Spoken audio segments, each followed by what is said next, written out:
Welcome to Pindar Poetry. We hope you learned something new. In this video, I will explain how to grow elderberry from seed. First, gather ripe elderberries, which are typically dark purple. Mash the berries to separate the pulp from the seeds, then rinse the seeds thoroughly under running water. After cleaning, soak the seeds in warm water for a full 24 hours. This helps to soften the seed coat. Finally, ensure the seeds are completely dry before storing them in a cool, dark place until you are ready for stratification. After preparing your seeds, the next crucial step is stratification. Mix the dried elderberry seeds with a moist medium like sand or peat moss. Place this mixture into a sealed plastic bag or a small container.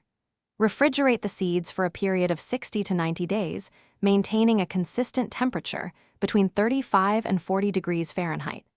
This cold, moist period mimics winter conditions, which is essential for breaking seed dormancy and encouraging germination. Remember to check the moisture level regularly. Once stratification is complete, it's time to plant your elderberry seeds. Sow them about 1/4 inch deep in trays filled with a good quality, well-draining potting mix. Place the trays in a warm location, aiming for a soil temperature of approximately 65 to 70 degrees Fahrenheit. Keep the soil consistently moist but not waterlogged. Be patient, as elderberry seeds can take several weeks or even a few months to germinate. Provide plenty of indirect light as seedlings emerge.